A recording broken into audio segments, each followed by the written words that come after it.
Não sei se você está acompanhando os vídeos, mas em um anterior a esse, eu expliquei sobre os operadores aritméticos na programação, mostrando uma teoria simples e direta sobre as suas finalidades. Agora é hora de colocar tudo o que foi aprendido em prática e ver como funciona de verdade. Olá, eu me chamo Alton e este é o canal Código Ilustrado. Vamos agora realizar alguns cálculos com os operadores aritméticos na programação. E só lembrando que se você não viu o vídeo em que eu falo sobre operadores aritméticos, o link para acessá-lo estará no card acima e na descrição do vídeo. Vamos desenvolver agora um algoritmo que receberá do usuário dois números e, a partir desses números, realizará a adição, subtração, multiplicação, divisão e, por fim, mostrará também qual é o resto da divisão dos números. Vamos lá? Para começarmos, vamos definir o nome do algoritmo. Neste caso, eu recomendo operações com dois números. Agora, já com o nome definido, vamos declarar as variáveis. E para este caso, teremos as seguintes variáveis, número 1 e número 2, que serão utilizadas para armazenar os números que o usuário informar, já que iremos solicitar para o usuário dois números. E você pode utilizar a vírgula para separar as variáveis desta forma.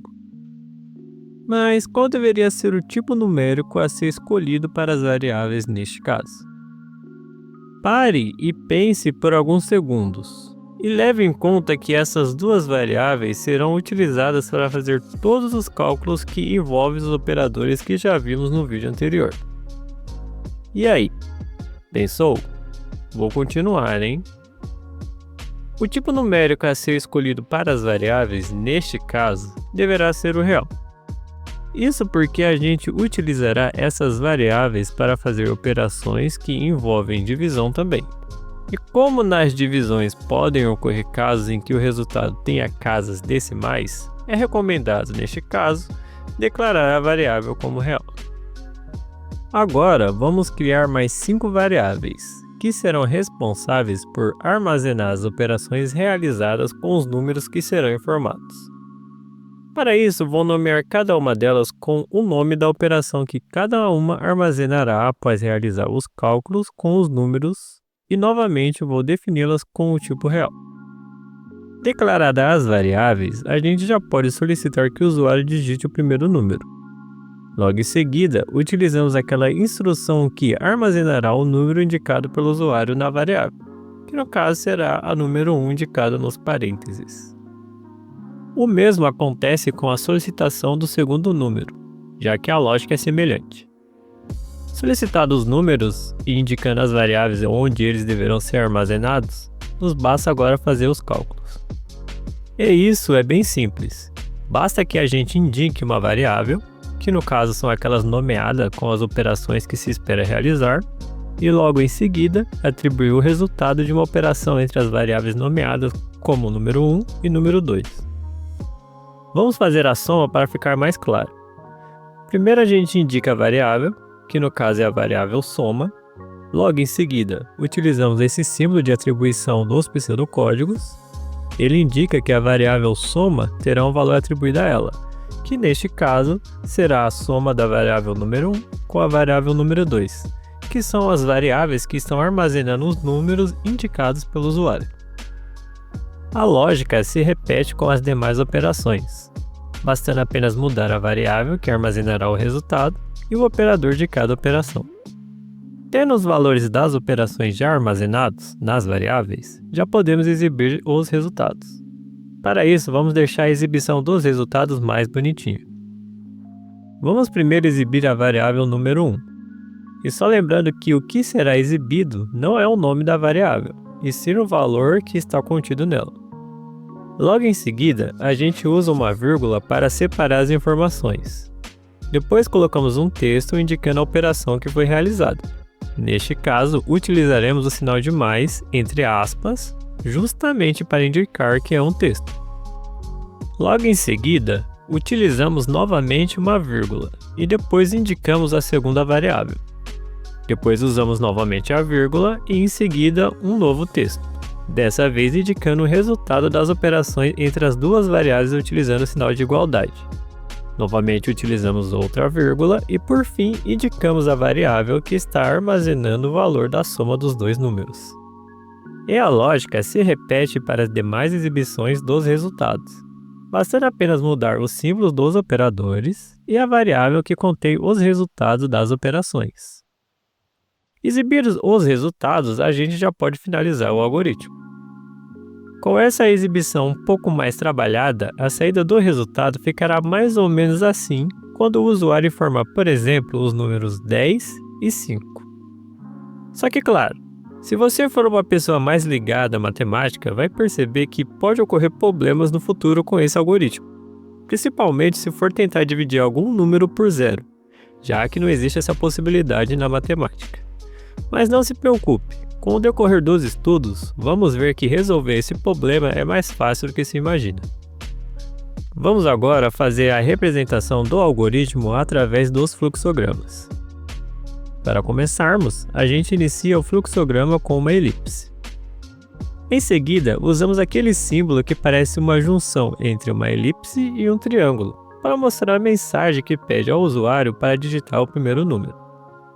Depois, usamos o trapézio para indicar a entrada de dados, nesse caso, o número 1. O mesmo processo se repete para o número 2, já que são situações parecidas. Agora, com os números solicitados já armazenados nas suas respectivas variáveis, já podemos realizar o processamento, que são os cálculos utilizados pelos operadores apresentados. Para isso, utilizamos o retângulo e indicamos as operações realizadas desta forma. O mesmo vai se repetir para as demais operações. Tendo os resultados armazenados, a gente já pode exibir, utilizando aquele símbolo que parece a junção de uma elipse com um triângulo, e indicando direitinho como será exibida a mensagem. O mesmo se repete para os demais operadores, mudando, claro, o que é necessário para indicar corretamente o resultado, que é o símbolo do operador e a variável com o resultado de cada operação. Feito isso, a gente já pode finalizar o fluxograma com uma nova elipse. E essa foi a representação através de um fluxograma. Caso você não tenha entendido nada sobre a representação de fluxogramas, você pode acessar no card acima ou no link que está na descrição do vídeo o conteúdo que eu explico sobre essa representação. Vamos agora colocar esse algoritmo em prática, já diretamente no código. Olá novamente, agora vamos para a parte prática. E eu já deixei o código pronto, mas basicamente o que eu fiz foi criar um novo módulo Python dentro daquela pasta que a gente já tinha criado anteriormente. E escrevi o código, que foi dividido em 3 partes. Uma que é a solicitação dos números, a outra que são a lógica por trás, das operações, aquelas operações de soma, subtração, multiplicação, divisão e resto. E por fim, exibir o resultado das operações. Você pode perceber aqui que o código no Python fica um pouco diferente do pseudocódigo que foi apresentado anteriormente. Mas é aquilo que eu expliquei. Cada linguagem tem a sua sintaxe. E a do Python, quando a gente aplica aquele pseudocódigo, fica dessa maneira aqui, tudo bem? Então não estranhe. A gente não fez a declaração das variáveis primeiro, mas a gente declarou aqui já junto com a operação, a lógica por trás da operação. E quando a gente executar esse código aqui, você vai ver que vai dar um pequeno erro. E esse erro vai estar acusando esse erro porque o input tem uma característica que eu acho que eu não apresentei anteriormente. Todo número que o usuário digitar através da solicitação que a gente vai fazer para ele vai ser retornado como um texto, um tipo caractere. E a gente não consegue estar fazendo operações matemáticas com tipos caracteres. A gente até pode estar conseguindo fazer a soma, porque nem eu apresentei em algum vídeo anterior, a gente consegue somar caracteres. Porém, a gente não consegue fazer subtração, nem multiplicação e as outras demais operações que tem aqui para a gente mostrar. Mas vamos executar para você ver o erro que ele vai acusar. Aqui ele faz a solicitação do primeiro número, eu vou digitar 10. E agora o segundo, eu vou digitar 5. E como eu falei, vai dar um pequeno erro. Mas como é que faz? Como é que a gente faz para estar, consertando esse erro? E é bem simples. A gente vai ter que aplicar um conceito novo que é chamado de conversões de dados, né? Que basicamente a gente vai converter aquele valor, que é do tipo caractere, que vai ser devolvido pelo input, em um tipo numérico. Então, para isso a gente vai colocar float, que, como eu falei, a gente precisa estar declarando os valores numéricos lá como real, para a gente poder estar fazendo divisão, o resto da divisão, que pode ter casas decimais. E quando a gente converter as duas variáveis, a gente já vai poder estar executando o código tranquilamente, porque agora a gente vai ter o retorno, da solicitação do tipo numérico, que é o que é esperado para poder estar fazendo as operações. Então vamos executar novamente. E você vai ver que agora não vai apresentar erro nenhum. Então vamos lá, colocar os mesmos valores que eu digitei anteriormente. 10 para o primeiro número e 5 para o segundo. E agora a gente vai ter o resultado correto. Mas claro, que eu tinha falado anteriormente, nem tudo vai correr bem com esse algoritmo. Por quê? Se a gente tentar agora, por exemplo, eu vou executar de novo, colocar 10, que é o primeiro número, e colocar 0, você vai ver que vai dar um pequeno erro na hora da divisão. Porque não tem como a gente dividir 10 por 0, concorda? Isso não existe na matemática. Mas são coisas que a gente vai, com o tempo, aprendendo a consertar. Quer ver? Eu vou até mostrar um outro erro que pode surgir agora. Por exemplo, a gente, teoricamente, vai esperar que o usuário digite um número, certo? Só que se ele digitar, por exemplo, uma letra, um caractere, vou colocar aqui um C. Tá vendo? Já vai dar erro logo na solicitação. Então são coisas que a gente vai aprendendo com o tempo a corrigir. Mas, por enquanto, esse algoritmo aqui, para você entender a lógica das operações matemáticas, já pode servir muito bem. E aí, gostou de aprender sobre os operadores aritméticos? Espero que sim. Você ainda vai utilizá-los muito, então é bom que tenha entendido direitinho.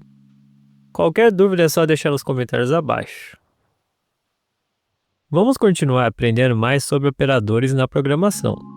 Mas para isso, vamos exercitar um pouco o que já aprendemos até o momento. E logo em seguida, partiremos para aprender sobre a precedência dos operadores aritméticos. Mas isso fica para um outro vídeo. E só lembrando que esse conteúdo faz parte de uma playlist. Você pode acessar no card acima ou no link que está na descrição do vídeo. Se gostou, considere apoiar o canal. Se inscreva, curta, compartilha e comente aí o que achou do conteúdo. Muito obrigado e até a próxima.